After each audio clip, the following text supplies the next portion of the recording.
नमस्कार दोस्तों, सर जी क्लासेस में आपका स्वागत है। तो हम लोग जनरल अवेयरनेस का पोर्शन कवर कर रहे थे। आपके जितने भी एग्जामिनेशन अभी आपके होने वाले हैं, जैसे कि आपका डीएफसीसीआईएल का हो गया, एचएएल का हो गया, तो इन सभी के लिए जो है आपका ये काफ़ी इंपॉर्टेंट रहेगा। तो अभी तक देखिए जितने भी लेक्चर्स हमने कवर किया हुआ है, तो हमने इसका एक अलग से प्लेलिस्ट बना दिया है। तो आप लोग डिस्क्रिप्शन बॉक्स में जाना, वहाँ पे आपको इसका लिंक मिल जाएगा। तो आप लोग जो है वहाँ जाकर प्रीवियस सारे वीडियो को आप लोग देख सकते हैं। और देखिए हमने जो है जनरल अवेयरनेस का पूरा कंप्लीट पीडीएफ नोट्स हमने आपका ऑलरेडी तैयार इसका कर दिया है, जिसमें कि आपको जो भी टॉपिक्स हमने आपको कराया है अभी तक, तो वो तो आपका है ही। इसके अलावा जितने भी और टॉपिक्स आपके रिमेनिंग है, जैसे कि आपका polity, geography, history, static GK और साइंस का, तो इन सभी का आपको एक ही पीडीएफ में आपको पूरा मिल जाएगा कंप्लीट। तो लिंक इसका डिस्क्रिप्शन बॉक्स में दिया हुआ है, तो वहाँ जाके आप लोग जो है बाय इसको कर सकते हैं। ये सारे एग्जामिनेशन के लिए आपको हेल्पफुल रहेगा। हमने इसमें पूरे सब्जेक्ट का कंपाइल करके इसको बनाया हुआ है। और इसके साथ में जो है हमने देखिए एक कोर्स भी लॉन्च किया हुआ है इंग्लिश और जीके का। आपके जितने भी एग्जामिनेशन अभी आपके होने वाले हैं, डीएफसीसीआईएल का हो गया, इसके अलावा आपका एचपीसीएल या फिर जो आपका एचएएल का हो गया, तो इन सभी के लिए जो है आपका इंग्लिश और जीके, जिसमें कि आपके इंग्लिश किसी में आएंगे और किसी में आपका जीके आएगा, तो उन सभी को जो है आपको एक ऑर्डर में पढ़ना पढ़ना होगा आपको। क्योंकि देखिए जो लोग एग्जाम दे रहे होंगे, तो वो सारे एग्जाम यहाँ पे कॉमन ही रहता है, मतलब एक्चुअली में कॉमन नॉन टेक ही रहता है, सभी का सिलेबस एक ही टाइप का ही रहता है, तो बस थोड़ा थोड़ा डिफरेंट रहता है। तो वो सारा चीज़ है इसमें हम कवर आपका करा देंगे। तो जिसमें कि आपको टॉपिक वाइज लेक्चर्स हमको प्रोवाइड करेंगे इन सभी का, और साथ में पीडीएफ भी आपको प्रोवाइड इसमें करेंगे। अगर आप लोग कोर्स लेते हैं तो आपको अलग से पीडीएफ लेने की ज़रूरत नहीं पड़ेगी इसमें। और साथ में टेस्ट सीरीज आपको प्रोवाइड करेंगे टॉपिक वाइज और ओवरऑल सब्जेक्ट वाइज भी आपको दिया जाएगा, जिससे कि आपको पूरा कंप्लीट अच्छे से तैयारी आपकी हो जाएगी सब्जेक्ट की। ये केवल आपका ओनली 199 रुपीज़ पे अवेलेबल है। तो इसके लिए जो आपको हमारा ऐप डाउनलोड करना होगा, सर जी क्लासेस के नाम से ही है। तो यहीं पे जो है आपको पूरा ये अवेलेबल आपको हो जाएंगे, और लिंक हम इसका डिस्क्रिप्शन बॉक्स में आपको प्रोवाइड कर देंगे। तो देखिए जब आप लोग ऐप पे जाइएगा, तो आपको देखिए वहाँ पे कुछ इस तरीके का इंटरफेस मिलेगा रजिस्ट्रेशन करने के बाद। तो आपको देखिए फिर स्टोर वाला सेक्शन में जाना है। तो स्टोर वाले सेक्शन में जो है आपको ये कोर्स वहाँ पे दिख जाएगा। और उसके बाद परचेज करने के बाद आपको देखिए यहाँ पे कंटेंट वाले सेक्शन में जाना है। फिर इसमें जो है आपको सारे लेक्चर्स आपको मिल जाएंगे, जैसे इंग्लिश का, इसके बाद आपको जनरल इंग्लिश के लेक्चर्स, जीके के लेक्चर्स, और इसके बाद टेस्ट सीरीज और पीडीएफ। तो ये सारे अलग अलग फोल्डर में आपको मिल जाएंगे। तो एग्जाम प्रिपरेशन के लिए काफ़ी हेल्पफुल रहेगा। लिंक डिस्क्रिप्शन बॉक्स में दिया हुआ है इसका। तो आज जो है हम लोग इंडियन जुडिशरी सिस्टम के बारे में देखेंगे हम लोग। तो देखिए जो इंडियन कॉन्स्टिट्यूशन है, तो इसमें देखिए यूनिफाइड जुडिशल सिस्टम के बारे में मेंशन की गई है, जिसमें कि जितने भी जुडिशरी सिस्टम है, वो चाहे सेंटर में हो या फिर स्टेट्स में हो, तो उनके बीच में जो है कोई भी डिवीजन नहीं किया गया पावर का। सब कोई अपना इंडिपेंडेंटली फंक्शंस करते हैं, सभी की इक्वल पावर होती है। वो जो जजमेंट देंगे तो वो मान्य होगा। हाँ, भले ये रहता है कि वो अपील किए जा सकते हैं। अगर कोई लोअर कोर्ट अगर कोई देता है, तो अपर कोर्ट में कोई जा सकता है अपील करने के लिए उसके लिए। तो देखिए जो इंडियन कॉन्स्टिट्यूशन है, तो ये जब इस्टेब्लिशमेंट किया गया था, तो इसमें जो हम लोग एक इंटीग्रेटेड जुडिशल सिस्टम को हम लोग फॉलो करते हैं, जिसमें कि जो सबसे टॉप में जो रहता है, तो वो है आपका सुप्रीम कोर्ट। और ये इसको बोलते हैं हम लोग अपेक्स कोर्ट भी हम लोग बोलते हैं। और इसे फाइनल कोर्ट ऑफ अपील भी बोला जाता है, क्योंकि ये जो है इसके बाद फिर और कहीं पे हम लोग फाइल नहीं करते, यानी कि जो फाइनल जजमेंट जो रहता है सुप्रीम कोर्ट का, तो ये मान्य रहता है वो सब। इसके बाद फिर और कोई जो है कहीं पे सुनवाई नहीं हो सकती है। तो सबसे टॉप में है हमारा सुप्रीम कोर्ट। और इसके बाद जो हाई कोर्ट रहते हैं, तो वो इसके बिलो में रहते हैं। तो आप यहाँ पे देख सकते हैं हायरार्की का इसका, कि सबसे पहले सुप्रीम कोर्ट, उसके बाद फिर आपका हाई कोर्ट, इसके बाद फिर आपका डिस्ट्रिक्ट कोर्ट जो रहता है, फिर इसके बाद और कुछ सबॉर्डिनेट कोर्ट आपका रहता है। तो इस तरीके से ये आपका एक चलता रहता है। तो टॉप में आपका है सुप्रीम कोर्ट है। तो इस तरीके से जो हायरार्की आपका रहता है यहाँ पे, तो मतलब कि कोई भी अगर केसेस मान लीजिए लोअर कोर्ट में है, वो अगर जजमेंट आ चुकी है, तो इसके लिए अपील किया जा सकता है जो अपर कोर्ट में है, यानी कि हाई कोर्ट से फिर आप सुप्रीम कोर्ट में जा सकते हैं। तो इस तरीके से हायरार्की आपका है। तो यहाँ पे टॉप में आपका आएगा सुप्रीम कोर्ट, और उसके बाद फिर आते हैं हाई कोर्ट। तो हाई कोर्ट के अंदर में देखिए फिर और हायरार्की रहते हैं सबऑर्डिनेट कोर्ट का, जैसे कि आपका डिस्ट्रिक्ट कोर्ट हो गया, और इसके अलावा और भी जो अदर लोअर कोर्ट होते हैं। तो यहाँ पे हम लोग जो है इम्पोर्टेंट जितने भी है उसके बारे में हम लोग पढ़ेंगे। तो सबसे पहले जब सबसे इम्पोर्टेंट है आपका, तो वो है सुप्रीम कोर्ट है। तो इसके रिगार्डिंग हम लोग स्टडी करेंगे यहाँ पे। तो देखिए जो सुप्रीम कोर्ट है, तो ये आर्टिकल 124 से लेकर 147, जो कि आपका पार्ट 5 ये मेंशन किया गया है कॉन्स्टिट्यूशन के अंदर में, जो कि सुप्रीम कोर्ट से डील करता है। अब देखिए कोई भी केसेस आपके रहते हैं, जैसे कि मान लीजिए वो कुछ ऐसे जो रहते हैं कि कोई अगर वर्डिक्ट जो हाई कोर्ट में दिए जा चुके हैं, तो वो सब चीज़ों को अपील हम लोग कर सकते हैं सुप्रीम कोर्ट में जाने के बाद, वहाँ पे कर सकते हैं हम लोग। जैसे कोई भी एक ऑर्डर रहता है, यहाँ पे कोई एक हायरार्की रहता है कि कोई भी अगर डिस्ट्रिक्ट कोर्ट ने कोई जजमेंट दिया तो आप इसका जो है जा सकते हैं हाई कोर्ट में सीधा। ऐसा नहीं है कि आप डिस्ट्रिक्ट कोर्ट सीधा आप सुप्रीम कोर्ट में चले जाए। तो ये एक हायरार्की से आपको पास करना होता है यहाँ पे। तो इस तरीके से पूरा सिस्टम चलता है यहाँ पे। अब यहाँ पे देखिए कोई भी प्राइमरी वर्डिक्ट दिया था आपका हाई कोर्ट के अंदर में, तो उसके बाद फिर आप लोग मूव कर सकते हैं आगे। तो जैसे कि सुप्रीम कोर्ट का एक तो ये रहता ही है कि जो लोअर कोर्ट के जो ऑर्डर रहते हैं उनको तो ये सुनते ही है, इसके अलावे कुछ ऐसे भी केसेस जो डायरेक्टली सुप्रीम कोर्ट में ही इशू किया मतलब फाइल किया जाता है, वहाँ पे डायरेक्टली वो सुप्रीम कोर्ट भी वो केस डायरेक्टली वो सुनती है। तो कौन कौन से ऐसे केसेस हैं, जैसे कि आपका कोई डिस्प्यूट होता है, जैसे कोई भी गवर्नमेंट अथॉरिटीज होते हैं, जो गवर्नमेंट अथॉरिटीज वेरियस जो गवर्नमेंट होती है, मतलब यहाँ पे ऐसे केस रहते हैं जो गवर्नमेंट से रिलेटेड हो, या फिर कुछ जो हाई फाई केसेस रहते हैं उस तरीके के, वो डायरेक्टली सुप्रीम कोर्ट में जो है वो हियरिंग किए जाते हैं। वो लोअर कोर्ट से उनको गुजरने की जरूरत नहीं पड़ती है। तो वो कौन कौन से ऐसे केसेस हैं, तो यहाँ पे दिया हुआ है कि जो डिस्प्यूट होता है बिटवीन गवर्नमेंट अथॉरिटीज के बीच में, या फिर जो सेंट्रल गवर्नमेंट है और कोई स्टेट गवर्नमेंट के बीच में कोई डिस्प्यूट चल रही है, तो उस तरह के केसेस भी डायरेक्टली जो सुप्रीम कोर्ट में फाइल किए जाते हैं। और इसके अलावे मान लीजिए कोई सेंट्रल गवर्नमेंट है और कोई दो स्टेट गवर्नमेंट है उनके बीच में भी, या फिर सेंट्रल गवर्नमेंट और स्टेट गवर्नमेंट के बीच में, तो ये सारे चीज़ों के बारे में जो है किए जा सकते हैं। मतलब इस तरह के केसेस जो भी रहते हैं इनके बीच में, तो वो जो है सेटल किए जाते हैं सुप्रीम कोर्ट के अंदर में। और जो लॉ जो डिक्लेयर कर दिया था सुप्रीम कोर्ट के बाद, तो वो जो है बाइंडिंग इन नेचर होता है। यानी कि कोई अगर लोअर कोर्ट ने कोई भी जजमेंट दिया हो, लेकिन अगर सुप्रीम कोर्ट ने अगर उसके ऊपर में खिलाफ अगर कोई जजमेंट दे दिया, तो वो जो है लोअर कोर्ट बाइंडिंग होंगे मानना हो उसके लिए। या फिर कोई भी फाइल करता है केस सुप्रीम कोर्ट के अंदर में, जैसे सेंट्रल गवर्नमेंट हो या स्टेट गवर्नमेंट हो, तो वो जो चीज़ का उन्होंने कह दिया तो वो चीज़ मान्य होता है, वो बाइंडिंग इन नेचर का होता है। और वो पूरे इंडिया में वो लागू होती है। ऐसा नहीं है कि कोई भी एक पर्टिकुलरली जैसे दिया हुआ जजमेंट वो कोई पर्टिकुलर एक स्टेट के लिए लागू, वो पूरे इंडिया में जितने भी इंडियन स्टेट यूनियन टेरिटरीज है तो सभी के लिए वो मान्य होती है। और ये चीज़ देखिए फाइनल कोर्ट इसलिए बुलाता है सुप्रीम कोर्ट को, क्योंकि इसके बाद कोई और भी कोई एक हायर कोर्ट नहीं है जहाँ पे कोई किया जा सकता है। तो देखिए यहाँ पे हम लोग देखते हैं कि सुप्रीम कोर्ट का जो है किस तरीके से इसका स्ट्रक्चर है ऑर्गेनाइजेशन, मतलब कितने जजेस होते हैं इसमें, चीफ जस्टिस वो जो होते हैं तो किस तरीके से अपॉइंटमेंट होते हैं, जजेस का अपॉइंटमेंट किस तरीके से होते हैं। तो ये भी आपका इंपॉर्टेंट है, क्वेश्चन आपके से पूछा जाता है। तो देखिए अगर हम लोग इसमें देखते हैं स्ट्रेंथ की, तो एट प्रेजेंट सिनेरियो की बात करते हैं तो सुप्रीम कोर्ट में जो है टोटल 34 जजेस है, जिसमें कि एक चीफ जस्टिस होते हैं और अदर 33 जजेस होते हैं। तो ओरिजिनली देखिए जब सुप्रीम कोर्ट जब का इसकी स्थापना की गई थी, तो उस समय जो है केवल फिक्स किए गए थे 8, यानी कि उसमें केवल 8 ही जज थे स्टार्टिंग में, जिसमें कि एक चीफ जस्टिस थे और अदर 7 जजेस हुआ करते थे। तो ये तो स्ट्रेंथ है। अभी कितनी है टोटल 34 है। अब देखिए जो भी जजेस होते हैं सुप्रीम कोर्ट के अंदर में, तो उनके लिए अपॉइंटमेंट के लिए कुछ क्राइटेरिया होती है कि कौन जो है सुप्रीम कोर्ट का जज बन सकता है।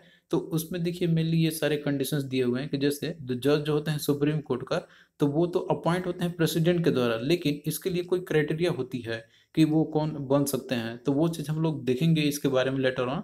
बट देखिए यहाँ पे एक चीफ जस्टिस भी होते हैं जिसके सुप्रीम कोर्ट के यदि हम बात करते हैं तो इनका भी अपॉइंटमेंट जो है वो प्रेसिडेंट के द्वारा ही होती है। तो अब जो प्रेसिडेंट होते हैं तो वो अपॉइंटमेंट तो करते ही हैं। अब यहाँ पे देखिए जो चीफ जस्टिस जो रहते हैं, तो मतलब कि ये जैसे अपॉइंट होते हैं प्रेसिडेंट के द्वारा, लेकिन जो कंसल्टेशन रहता है इनका, जैसे और जो जजेस होते हैं सुप्रीम कोर्ट के, तो उनका कंसल्टेशन भी जरूरी होता है। यानी कि जो प्रेसिडेंट है तो उनसे कंसल्ट करते हैं, बाकी और जो रहते हैं, या फिर जो हाई कोर्ट जो रहते हैं, या फिर वो अगर ऐसा नेसेसरी समझे तो वो अपना कंसल्टेशन ले सकते हैं। फिर इसके बाद जो है अपॉइंट होते हैं चीफ जस्टिस। और बाकी देखिए जो जजेस जो होते हैं, बाकी और जो जजेस जो अपॉइंट होते हैं सुप्रीम कोर्ट के अंदर में, तो इसमें मेन जो रहता है चीफ जस्टिस का तो अहम रोल तो रहता ही है, यानी कि जैसे देने का बताने का कि हाँ इनको आप अपॉइंट कर सकते हैं करने के लिए। तो chief justice of India always consult किया था यहाँ पे। जैसे और भी जो जस्टिस होते हैं, मतलब और भी जो जजेस जो रहते हैं तो वो तो होते ही है, लेकिन चीफ जस्टिस का हमेशा कंसल्ट लिया जाता है अदर जजेस का अपॉइंटमेंट करने के लिए। तो यहाँ पे देखिए चीफ जस्टिस की यदि बात करते हैं, तो जब हमने जब मतलब पहली बार जो सुप्रीम कोर्ट की स्थापना की गई थी, तो उस समय जो फर्स्ट चीफ जस्टिस थे इंडिया के, तो वो थे H.J. कन्या, यानी कि हीरालाल जे कन्या, जो कि ये 26 जनवरी 1950 से लेके 6 नवंबर 1951 तक ये इस पोस्ट पे बने हुए थे। और एट प्रेजेंट की देखिए बात करते हो, देखिए अभी ये बदल चुके हैं, तो ये आप लोग इसको इम्प्रूव कर लेना। 48 का NV रमना, तो ये आप लोग कर लेना, ये अभी चेंजेस हो चुके हैं ये। और देखिए बात करते हैं हम लोग टेन्योर का, कि जजेस का टेन्योर कितना रहता है यहाँ पे। तो देखिए कॉन्स्टिट्यूशन ने इनका टेन्योर के बारे में कोई फिक्स नहीं किया हुआ है कि ये कितना साल तक ये बने रह सकते हैं, लेकिन देखिए जो जजेस का जो टेन्योर रहता है इनका, तो वो सारे कंडीशंस है इनका, मतलब कि एक कंडीशंस दिया गया है यहाँ पे कि वो कुछ जजेस जो है कितने साल तक वो बने रह सकते हैं, या फिर क्राइटेरिया क्या रहेगी इनके लिए। तो इसमें देखिए इन्होंने दिया हुआ कॉन्स्टिट्यूशन के अंदर मेंशन की गई है कि कोई भी जज जो है तो वो अपना ऑफिस में वो तब तक वो अपने पोस्ट पे वो बना रहेगा जब तक कि उनका एज जो है 65 ईयर्स तक नहीं पहुंच जाती है। तो ये दिया हुआ है मैक्सिमम एज कितना मतलब है, तो up to 65 years of age. तो 65 ईयर्स ऑफ एज अगर कोई कंप्लीट कर लेता है तो वो जज जो है वहाँ से रिटायर हो जाएंगे। तो कोई एक फिक्स टेन्योर नहीं है कि कोई 10 साल या 5 साल इतने साल के लिए वो रह सकता है। अगर उनका एज 65 हो जाता है तो वो जो है रिटायर कर जाएंगे। तो ये 65 जो है ये दिया हुआ है एक एज है एक्चुअली में, कि जो कि कोई भी मतलब इस जज बन रह सकते हैं up to 65 years of age तक का। और अगर मान लीजिए कि इसी बीच में अगर वो रिजाइन देना चाहते हैं तो वो कर सकते हैं, अपना रेजिग्नेशन जो है वो दे सकते हैं। और वो प्रेसिडेंट को अगर वो रेजिग्नेशन देता है प्रेसिडेंट को तब भी वो रिमूव अपने आप कर सकते हैं। और इसके अलावे वो जो है जजेस मान लीजिए कोई अगर अच्छा काम नहीं कर रहा या फिर जो कॉन्स्टिट्यूशन का वायलेशन कर रहा है या फिर और भी कोई चीज़ हो, तो वो बीच में भी उनको रिमूव किया जा सकता है यहाँ पे प्रेसिडेंट के द्वारा। लेकिन इसके लिए पार्लियामेंट का रिकमेंडेशन होना जरूरी होता है, यानी कि पार्लियामेंट अगर उनको चाहे कि इनको रिमूव करना है तो वो कर सकते हैं। एक मोशन पास करना होगा दोनों हाउस से, और इसके बाद फिर जब वो मोशन पास हो जाएगी पार्लियामेंट से तो फिर प्रेसिडेंट जो है उनको रिमूव कर सकते हैं। तो ये तीन तरीके हैं, जैसे कि मतलब कि ये दो तरीके हैं एक्चुअली में कि जो रिमूव किए जा सकते हैं जो जजेज होते हैं सुप्रीम कोर्ट के। अब यहाँ पे देखिए हम क्वालिफिकेशन के बारे में देखते हैं कि जैसे जो जजेस जो होते हैं या फिर जो चीफ जस्टिस जो रहते हैं तो उनके लिए क्वालिफिकेशन क्या होनी चाहिए, कि जैसे वो सुप्रीम कोर्ट के वो जज बन सकते हैं। देखिए चीफ जस्टिस जो होते हैं तो वो तो जो जजेस जो होते हैं तो उन्हीं में से कोई एक अपॉइंट होते हैं, लेकिन उसके लिए कंसल्टेशन भी जरूरी होती है, तो प्रेसिडेंट अपॉइंट उनका करते ही हैं। लेकिन क्वालिफिकेशन जो होना चाहिए ना, वो चाहे जजेस का हो या फिर जो और भी जो जो जजेस या फिर जो चीफ जस्टिस है तो उनके लिए क्या क्वालिफिकेशन होनी चाहिए। तो ये चीज़ आपका दिया हुआ है कि कोई भी जैसे मान लिया अगर जज अपॉइंट होना चाहते हैं सुप्रीम कोर्ट का, तो उनके पास जो ये क्वालिफिकेशन होनी चाहिए। तो सबसे पहला है कि वो सिटीजन होना चाहिए इंडिया का, तो ये तो इम्पोर्टेंट तो है ही कि वो सिटीजन होना चाहिए इंडिया के। और इसके साथ में दूसरा दिया हुआ है कि he should have been a जज ऑफ द हाई कोर्ट, यानी कि वो हाई कोर्ट के जज वो होने चाहिए ऑलरेडी, या फिर जो हाई कोर्ट जो रहते हैं मतलब कि 5 ईयर्स तक कंप्लीट में से होना चाहिए, यानी कि अप टू कंटिन्यूसली 5 ईयर्स तक जो है वो जज बने हुए होने चाहिए हाई कोर्ट के, तब जो है वो बन सकते हैं सुप्रीम कोर्ट के जज। तो ये एक दूसरा क्राइटेरिया आपका। तीसरा इसमें दिया हुआ है कि he should have been advocate of high court for 10 years, यानी कि अगर वो एडवोकेट भी रहे होंगे हाई कोर्ट का 10 साल तक तो इसके बाद भी वो अपॉइंट हो सकते हैं सुप्रीम कोर्ट का जज। फिर इसके बाद चौथा दिया आपका यहाँ पे कि he should have be a distinguished jurist in the opinion of the president, अगर वो प्रेसिडेंट के ओपिनियन में अगर वो डिस्टिंग्विश्ड ज्यूरिस्ट है तब भी वो अपॉइंट हो सकते हैं जज सुप्रीम कोर्ट के। तो ये सारे क्राइटेरिया दिए हुए हैं, क्वालिफिकेशन दिए हुए हैं कि कोई भी पर्सन जैसे मान लीजिए वो बन सकता है सुप्रीम कोर्ट का जज। अब इन्हीं में से ही कोई एक बनता है चीफ जस्टिस ऑफ इंडिया। तो ये दोनों के लिए इक्वली अप्लाइड है यहाँ पे। पहले तो वो जज बनेंगे इसके बाद ही वो चीफ जस्टिस बन सकते हैं। तो यहाँ पे ये दिया होगा क्वालिफिकेशन, सिटीजनशिप होना चाहिए इंडिया का, और इसके बाद 5 ईयर्स तक वो मतलब हाई कोर्ट का अगर वो जज वगैरह है तो वो बन सकते हैं सुप्रीम कोर्ट के जज, या फिर वो 10 ईयर्स तक का एडवोकेट अगर वो रहे वो हाई कोर्ट में तो वो भी बन सकते हैं। अगर या तो फिर वो डिस्टिंग्विश्ड ज्यूरिस्ट हो प्रेसिडेंट का ओपिनियन में तब भी वो बन सकते हैं हाई कोर्ट के जज। तो ये सारा कुछ दिया हुआ है यहाँ पे। अब देखिए जो कॉन्स्टिट्यूशन है मैक्सिमम एज तो मेंशन किया गया है 65 ईयर्स का, लेकिन मिनिमम एज कोई मेंशन नहीं की गई है, यानी कि कॉन्स्टिट्यूशन में देखिए कोई मेंशन नहीं किया गया है कि कितना मिनिमम एज होना चाहिए अपॉइंटमेंट के लिए जज ऑफ द सुप्रीम कोर्ट का। तो ये भी एक इंपॉर्टेंट पॉइंट है, आप लोग याद रखना। अब देखिए ये तो हमने आपको बता दिया कि अपॉइंटमेंट करने का। अब मान लीजिए कि उनको रिमूवल करना होता है, यानी कि उनको अपने पोस्ट से अगर मान लीजिए रिमूव करना हो तो उसके लिए क्या क्राइटेरिया रखी गई है। तो इसके लिए भी देखिए दिया हुआ है कि जैसे कॉन्स्टिट्यूशन के अंदर भी मेंशन की गई है कि एक तो ये है कि जैसे अगर वो खुद रिजाइन करते तो वो रिमूव तो अपने आप हो सकता है, लेकिन अगर मान लीजिए कि अगर उनको रिमूव करना हो, अगर वो मान लीजिए अपना रेजिग्नेशन नहीं दे रहे हैं, तो कॉन्स्टिट्यूशन के अंदर में एक ये भी मेंशन किया गया है यहाँ पे कि जैसे उनको रिमूव करने के लिए प्रोसीजर क्या होनी चाहिए। तो कॉन्स्टिट्यूशन का तो देखिए आर्टिकल 124 में दिया हुआ है यहाँ पर कि कोई जज जैसे मान लीजिए सुप्रीम कोर्ट का है तो उनको रिमूव किया जा सकता है, प्रेसिडेंट के द्वारा ही रिमूव किया जा सकता है, लेकिन इसके लिए जो है हाउस में जैसे ये एड्रेस होना चाहिए, मतलब वहां से एक रेजोल्यूशन पास होना चाहिए और दोनों हाउस से वो पास होनी चाहिए, तब भी जो है रिमूव किया जा सकते हैं, अदरवाइज वो नहीं करे। और ये देखिए ये जो प्रोसेस है ना, ये थोड़ा सा कॉम्प्लेक्स होता है, मतलब कि एक तरीके से इम्पॉसिबल बना दिया जाता है, क्योंकि देखिए इसमें बहुत सारी एक मतलब पेचीदा होती है। जैसे पहला बात तो ये रहता है यहाँ पे कि अगर ये रेजोल्यूशन पास होती है हाउस में, तो वहाँ पे जो है सपोर्ट होना चाहिए मेजोरिटी का। तो मेजोरिटी यहाँ पे ये है कि दैट इज टोटल मेंबरशिप जो जितने भी हाउस का है, तो उसमें से जो है आपका यहाँ पे 2/3 की मेजोरिटी चाहिए। यानी कि अगर 2/3 की मेजोरिटी है दोनों हाउस से पास अगर होती है, तब भी जो है वो तभी जो है वो रिमूव किया जाए, अदरवाइज नहीं। और अगर मान लीजिए कि एक हाउस से पास हो जाएगा, दूसरे हाउस से नहीं हो पाता है, तो ये जो है फिर से वो लैप्स कर दे, मतलब फिर जो रिमूवल प्रोसेस जो है वहीं पे अटक जाएगा। और अगर मान लीजिए ये अगर दोनों हाउस से पास हो भी जाता है, तो फिर भी उनको मौका दिया जाता है कि वो अपने आप को पेश करे, मतलब अपने आप को वो डिफेंड करे, मौका दिया जाता है यहाँ पे। फिर प्रेसिडेंट के ऊपर भी डिस्कशनरी मतलब रहता है यहाँ पे कि वो उनको रिमूव करते हैं कि नहीं करते हैं। तो इस तरीके से देखिए ये बहुत सारा चीज़ मतलब एक पेचीदा बना दिया जाता है। तो इंडियन हिस्ट्री में अगर बात करते हैं तो कोई इस तरीके से रिमूवल का प्रोसेस तो चला है, लेकिन अब पूरे कोई भी जज इस तरीके से अभी तक रिमूव नहीं किए गए हुए हैं। बट एक दो केसेस ऐसे हुए कि जब प्रोसेस चल रहा था रिमूवल का, तो उसके बीच में जो है जो जज थे जिनके ऊपर में चल रहा था, तो उन्होंने खुद ही रिजिग्नेशन दे दिया था। तो ये एक थोड़ा सा कम्प्लेक्स प्रोसेस होता है यहाँ पे। फिर इसमें एक प्रोसेस भी लंबी होती है, दोनों हाउस से पास होना चाहिए।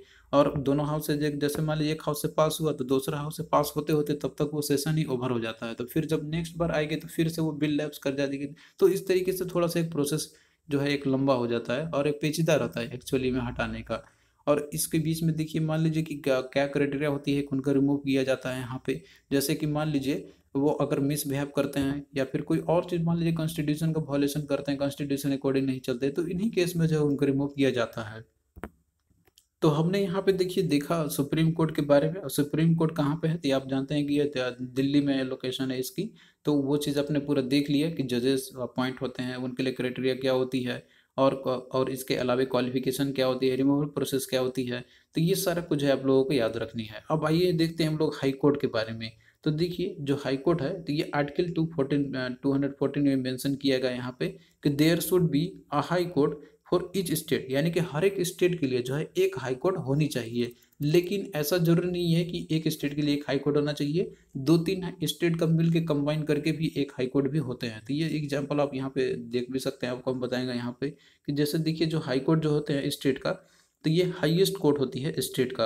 और बाकी जो अदर जो कोर्ट रहते हैं यहाँ पे स्टेट का, तो वो जो इनके अंडर में सुपरविजन में काम करते हैं। जैसे डिस्ट्रिक्ट कोर्ट आपके हो गए, तो जो हाई कोर्ट के जो निर्देश या निर्देश जो रहते हैं, तो उन्हीं के अकॉर्डिंग ये वर्क करते हैं। तो नॉर्मली देखिए जैसे कोई भी स्टेट है तो उनका एक हाई कोर्ट तो होता ही है, एवरी स्टेट का एक हाई कोर्ट तो रहेगा ही।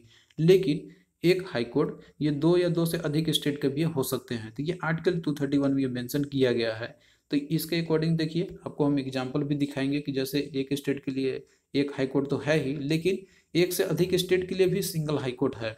तो वो हम लोग एग्जांपल देखेंगे यहाँ पे कि कौन कौन से हाई कोर्ट है। जो 2-3 स्टेट के लिए एक ही सिंगल हाई कोर्ट है। तो करेंटली देखिए अगर इंडिया की भी बात करते हैं तो अभी टोटल 25 हाई कोर्ट्स है इंडिया में। तो और एग्जाम्पल की हम बात करते हैं यहाँ पे, तो जैसे कि आपका कलकत्ता हाई कोर्ट आपका है। तो ये जो इंडिया का आपका है, तो ये सबसे पुराना हाई कोर्ट है कलकत्ता हाई कोर्ट, जो कि स्टेब्लिशमेंट किया गया था इसका 1862 में। तो ये ओल्डेस्ट हाई कोर्ट है इंडिया का। और इसके बाद फिर देखिए बॉम्बे और मद्रास हाई कोर्ट जो है वो इस्टेब्लिश किए गए थे इसी साल, यानी कि 1862 में ही 3 हाई कोर्ट किए गए थे इस्टेब्लिशमेंट, कलकत्ता, बॉम्बे और मद्रास हाई कोर्ट। लेकिन जो कलकत्ता हाई कोर्ट है तो ये सबसे ओल्डेस्ट हाई कोर्ट है इंडिया का। और जो न्यूएस्ट हाई कोर्ट जो अभी बनाया गया तो वो है तेलंगाना का हाई कोर्ट है। और साथ में जो आंध्र प्रदेश का जो हाई कोर्ट है, जो कि इसके इस्टेब्लिशमेंट की गई है 2019 में। और देखिए जितने भी हाई कोर्ट जो होते हैं तो वहाँ पे एक चीफ जस्टिस तो होते ही हैं, और इसके साथ में और भी अदर जजेस होते हैं, जिनकी डिफाइन किया जाता है नंबर, मतलब कितने होना चाहिए। तो ये प्रेसिडेंट के द्वारा ये डिफाइन किए जाते हैं कि कितना जजेस होना चाहिए। और एक चीफ जस्टिस तो रहेंगे ही, तो ये प्रेसिडेंट के द्वारा डिफाइन किया जाता है, यानी कि इनकी नंबर जो संख्या होती है तो वो घटाया बढ़ाया जा सकते हैं। तो ये पूरी तरीके से प्रेसिडेंट के ऊपर में होती है। और देखिए जो आपका रहता है यहाँ पे बॉम्बे, मद्रास और कलकत्ता जो हाई कोर्ट है, तो ये 3 चार्टर्ड हाई कोर्ट थे इंडिया के पहले। और दिल्ली देखिए ये जो है आपका एक ऐसा हाई कोर्ट है जो कि यूनियन टेरिटरी का ही खुद का एक अपना हाई कोर्ट है। जैसे आप जानते हैं कि दिल्ली जो है अपना एक यूनियन टेरिटरी है, तो इसका खुद का ही अपना एक हाई कोर्ट है। तो ये जो है स्टेब्लिशमेंट किया गया था 1966 के बाद से आया हुआ है ये। तो आप यहाँ पे देखिए लिस्ट देख सकते हैं जितने भी हाई कोर्ट्स है इंडिया के अंदर में, तो यहाँ पे इनकी संख्या दी हुई है कि जैसे देखिए जो टोटल नंबर ऑफ जो हाई कोर्ट है अभी करंटली इंडिया की बात करते हैं तो वो है टोटल 25 है। तो यहाँ पे और भी जितने स्टेट्स है, मतलब जितने भी स्टेट्स के अंदर में जो हाई कोर्ट है और यूनियन टेरिटरीज है, जो और इस्टेब्लिशमेंट कब किए गए थे इनके हाई कोर्ट का, तो आप यहाँ पे देख सकते हैं सभी का नाम दिया हुआ है। जैसे कि कोलकाता हाई कोर्ट है, तो इसकी जो इस्टेब्लिशमेंट की गई थी तो वो 1862 में की गई थी। और जो टेरिटोरियल जुरिडिक्शन जो आते हैं इसके, तो वो है आपका दैट इज वेस्ट बंगाल हो गया, अंडमान एंड निकोबार आइलैंड हो गया। तो ये देखिए इंपॉर्टेंट है, ये आपसे पूछा जाता है कि इसका टेरिटोरियल जुरिडिक्शन कौन कौन से आते हैं यहाँ पे कोलकाता हाई कोर्ट के अंदर में। तो ये इसमें वेस्ट बंगाल, अंडमान निकोबार आइलैंड आपका हो गया। और इसकी जो सीट है यानी कि जो बेंच है तो वो है कोलकाता में है इसका, और साथ में पोर्ट ब्लेयर में भी है। फिर इसके बाद बॉम्बे हाई कोर्ट आपका, तो ये भी 1862 में किया गया था। चेन्नई हाई कोर्ट है, तो ये भी देखिए मद्रास हाई कोर्ट है, तो ये भी जो है आपका 1862 में की गई थी। जुरिस्डिक्शन आपको देखना है, जो बॉम्बे हाई कोर्ट है तो इसका जुरिस्डिक्शन है महाराष्ट्र है, दादर और नगर हवेली है, और दमन और दीव और गोवा है। तो ये जो है याद रखना आप लोग कि जो बॉम्बे हाई कोर्ट है तो इसका जुरिस्डिक्शन कौन कौन से स्टेट का आता है, तो महाराष्ट्र हो गया, दादर हो गया, दादरा नगर हवेली हो गया, और दमन एंड दीव और गोवा हो गया आपका। और वहीं चेन्नई हाई कोर्ट है तो इसका जुरिस्डिक्शन है तमिलनाडु और साथ में पुडुचेरी है। और वहीं पे जो इलाहाबाद हाई कोर्ट आपका है तो इसका जुरिस्डिक्शन केवल उत्तर प्रदेश का आता है। कर्नाटका हाई कोर्ट आपका आती है कर्नाटक स्टेट के लिए। पटना हाई कोर्ट आती है बिहार के लिए है। जम्मू एंड कश्मीर का जो हाई कोर्ट आती है जम्मू एंड कश्मीर के लिए है। और वहीं पंजाब और हरियाणा का जो हाई कोर्ट है तो ये पंजाब हरियाणा और साथ में चंडीगढ़ का जुरिस्डिक्शन आता है, इसके अंदर में आते हैं। फिर उसके बाद देखिए जो गुवाहाटी हाई कोर्ट है, तो ये देखिए जो गुवाहाटी हाई कोर्ट है तो ये एक से अधिक स्टेट के लिए, जैसे कि आपका असम हो गया, नागालैंड हो गया, मिजोरम हो गया और अरुणाचल प्रदेश आपका हो गया। तो ये सारे स्टेट जो है वो आते हैं गुवाहाटी हाईकोर्ट के जुरिस्डिक्शन के अंदर में। तो ये आपका एग्जाम्पल है, आप लोग याद रखना कि एक से अधिक जो मतलब हाई कोर्ट, एक से अधिक स्टेट के लिए जो सिंगल हाई कोर्ट है तो वो आपका गुवाहाटी का हाई कोर्ट है। फिर अगला देखिए यहाँ पे जो है आपका आपने देखा तो गुवाहाटी हाई कोर्ट जो है तो ये जैसे कि आपका आसाम, नागालैंड, मिजोरम और अरुणाचल प्रदेश 4 स्टेट का है। और उसके बाद उड़ीसा की बात करते हैं तो ये उड़ीसा के लिए है, स्टेट के लिए। राजस्थान का जो हाई कोर्ट है तो राजस्थान स्टेट के लिए। मध्य प्रदेश का जो हाई कोर्ट है ये मध्य प्रदेश स्टेट के लिए है। तो ये देखिए एक स्टेट में एक सिंगल हाई कोर्ट तो है ही, लेकिन एक से अधिक स्टेट में एक ही हाई कोर्ट जो है वो मतलब वो करता है, यानी कि टेरिटोरियल जुरिडिक्शन उसके आते हैं। तो यानी कि इनका जो भी केसेस है तो वो जो है इस हाई कोर्ट में सुने जा सकते हैं। इसके अलावा और भी आप यहाँ पे लिस्ट देख सकते हैं हाई कोर्ट का, जैसे कि केरल हाई कोर्ट की यदि हम बात करते हैं तो ये जो है केरल और लक्षद्वीप तो ये इसके जुरिस्डिक्शन में आते हैं। फिर उसके बाद गुजरात हाई कोर्ट की बात करते हैं तो गुजरात स्टेट आपका आ जाएगा। दिल्ली हाई कोर्ट है जो कि यूनियन टेरिटरी है, तो ये दिल्ली के लिए है।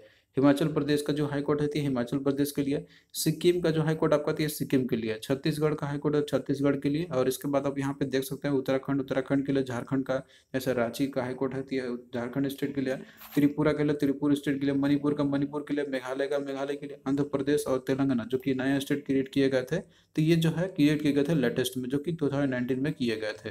तो ये जो है आपको दिया हुआ है पूरा लिस्ट कंप्लीट दिया हुआ है इंडियन हाई कोर्ट्स का। तो आपको जो है इन सभी को याद रखना है कि कौन सा टेरिटोरियल जुरिस्डिक्शन आते हैं इन सारे हाई कोर्ट का। अब ये हम लोग यहाँ पे देखते हैं कि जैसे जो जजेस जो होते हैं हाई कोर्ट के, तो इनका अपॉइंटमेंट जो है किस तरीके से की जाती है। तो देखिए जो चीफ जस्टिस जो होते हैं ना हाई कोर्ट के, तो ये तो है प्रेसिडेंट के द्वारा ये अपॉइंट तो होते ही हैं, लेकिन इनके लिए जो है कंसल्टेशन लिया जाता है। जो सुप्रीम कोर्ट के जो चीफ जस्टिस होते हैं तो उनका कंसल्टेशन जरूरी होता है। जैसे मान लीजिए कोई भी हाई कोर्ट का अगर चीफ जस्टिस अपॉइंट करनी है तो इसके लिए जो है कंसल्टेशन लिया जाता है सुप्रीम कोर्ट के चीफ जस्टिस के लिए, चीफ जस्टिस के साथ में। तो चीफ जस्टिस अगर कंसल्ट करते हैं कि हाँ इनको आप अपॉइंट कीजिए इस पर्टिकुलर हाई कोर्ट का चीफ जस्टिस, तो जो है वो फिर प्रेसिडेंट के द्वारा ये अपॉइंट हो जाते हैं। तो ये इस तरीके से सिनेरियो चलता है यहाँ पे। और इसके साथ में जो है गवर्नर जो होते हैं कंसर्न स्टेट के, जो भी हाई कोर्ट के जो जज मतलब जो हाई कोर्ट के सॉरी यहाँ पे जो भी स्टेट के गवर्नर होते हैं तो उनका भी कंसल्टेशन लिया जाता है। कोई भी पर्टिकुलरली स्टेट के चीफ जस्टिस जो बनते हैं हाई कोर्ट के, तो यहाँ पे कंसल्टेशन लिया जाता है चीफ जस्टिस सुप्रीम कोर्ट का और साथ में जो गवर्नर होते हैं उस पर्टिकुलर स्टेट का चीफ जस्टिस का अपॉइंटमेंट के लिए।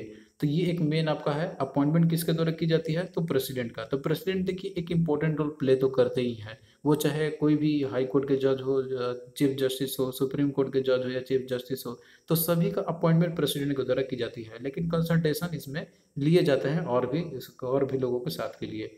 और इसके अलावा जो अदर जो जजेस होते हैं तो ये देखिए अपॉइंट होते हैं प्रेसिडेंट के द्वारा ही, लेकिन इसके पीछे कंसल्टेशन लिया जाता है जो भी कंसर्न स्टेट के जो हाई कोर्ट के जो चीफ जस्टिस होते हैं तो उनका इसमें कंसल्टेशन लिया जाता है। तो कोई भी अदर जजेस है तो उन सभी का अपॉइंटमेंट प्रेसिडेंट के द्वारा ही होगा, लेकिन कंसल्टेशन लिया जाता है चीफ जस्टिस अब जो हाई कोर्ट के होते हैं कंसर्न स्टेट का। तो ये तो आपका एक इम्पोर्टेंट पॉइंट हो गया।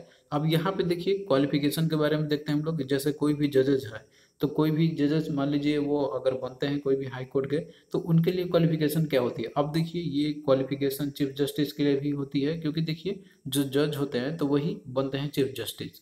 तो सबसे पहला दिया हुआ है कि सिटीजन ऑफ इंडिया तो होना ही चाहिए। दूसरा है कि he should have been an advocate in one or more high court in India or जज for at least 10 years in a subordinate courts of India. तो ये तो पहला दिया हुआ है। यहाँ दूसरा दिया हुआ है यहाँ पर कि वो जो है एडवोकेट होना चाहिए एक या एक से अधिक हाई कोर्ट के अंदर में, अगर वो रहे हो तो वो भी बन सकते हैं। और इसके साथ में वो जो है एटलीस्ट 10 years तक का सबऑर्डिनेट कोर्ट्स के वो जज अगर रहे हो तो वो जो है बन सकते हैं हाई कोर्ट के जज। तो ये दूसरा क्राइटेरिया आपका दिया हुआ है यहाँ पे। तो आई होप कि ये चीज़ आपको समझ में आ गया होगा। अब यहाँ पे देखिए हम टेनोर के बारे में देखते हैं कि जैसे मान लीजिए जो जज होते हैं एक्चुअली में जो सुप्रीम कोर्ट के, तो आपको देख ही लिया आपने ऊपर में। हाई कोर्ट के जज के बारे में बात करते हैं, देखिए इनका टेनोर क्या है, डिफरेंस दोनों में से। तो ये चीज़ आप लोग ध्यान रखना है यहाँ पर। तो ओरिजिनली देखिए जो एज था रिटायरमेंट का, जो जज होते हैं हाई कोर्ट की हम बात कर रहे हैं, सुप्रीम कोर्ट का नहीं। तो इनिशियली पहले देखिए फिक्स किया गया था 60 का, तो अब इसको देखिए बढ़ा के कर दिया गया है 62।